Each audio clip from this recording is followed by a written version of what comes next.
Okay, fingering first. In the first full bar, the second half of it, you have this G and F sharp with a B in the middle, following to an E on top. And you might think that's a good fingering, but it causes problems for what comes after a big jump.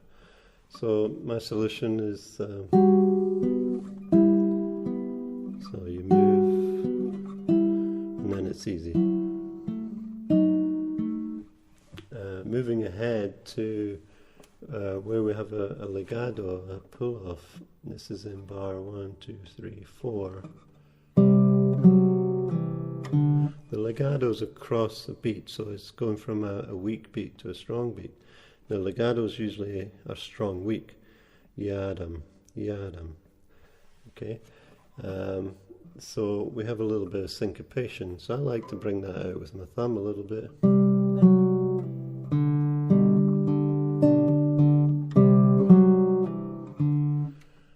Also the bass part just before and after that legato, just after that legato twice. I'm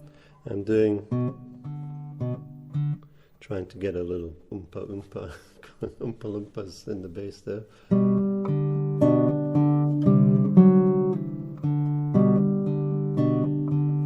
And those open strings give you time to move up to 5th position. You'll see this run at the end of the first line. And that's the celebrated harp effect that Sikra, Morkov and others loved. The number 5 tells you it's the 5th fret for that C, open string, 7th fret for the A, open G.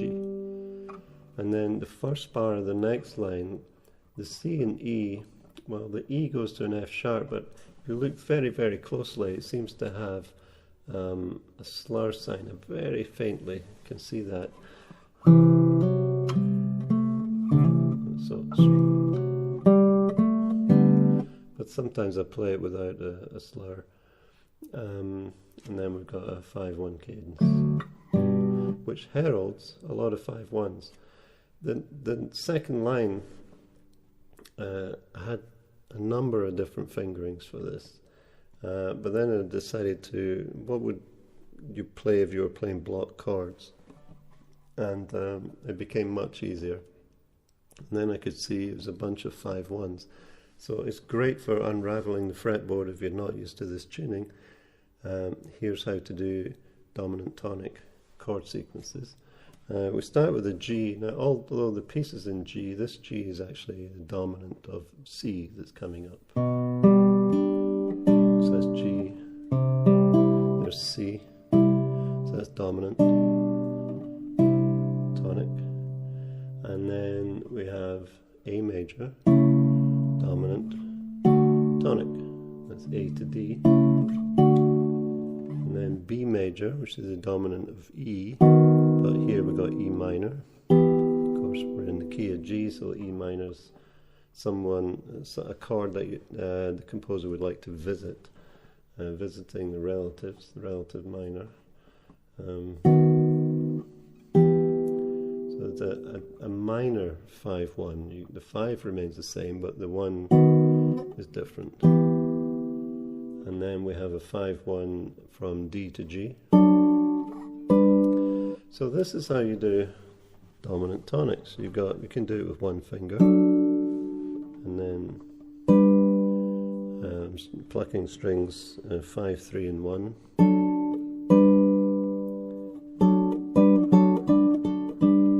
If it's minor, the major third drops down. Okay, so you can do them all over the place.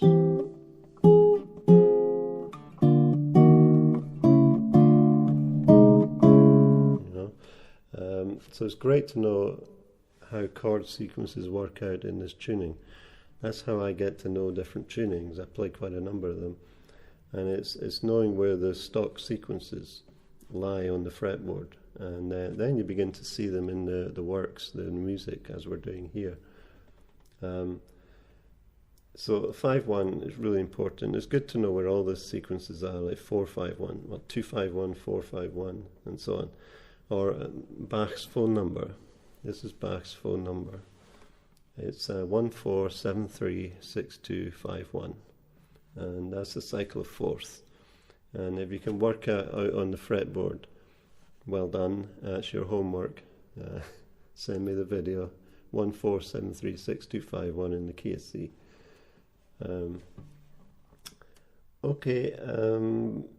Moving on from the last bar of the second line, we had a D to a G cadence. And then we have, which is B7. So that's how to do a seventh.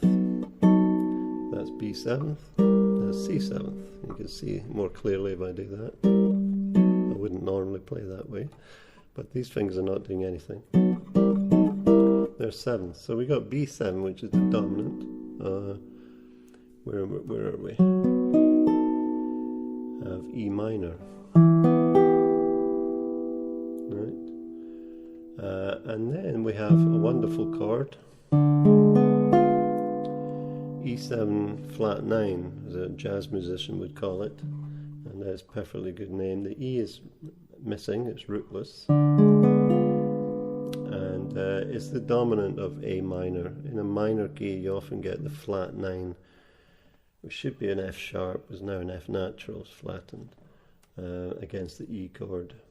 So a dominant 7 flat 9 goes to a minor chord. And there we have the first inversion of A minor. There's a C in the bass, A, E. And then we have E7th with a B in the bass. Again, the same dominant really, going again to A minor. Now we're quite near the end of the piece. When I start seeing the chord 2, I expect to see a 2-5-1 cadence. And that is indeed what we get. We got the 2, which is A minor. This is D7th, there's the root. So 2-5, and then we should go to 1, which is G major, and that's what it does with a descending bass line.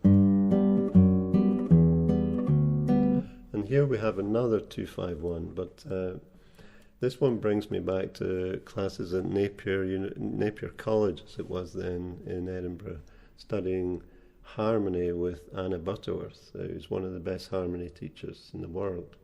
I was very privileged to study harmony with her.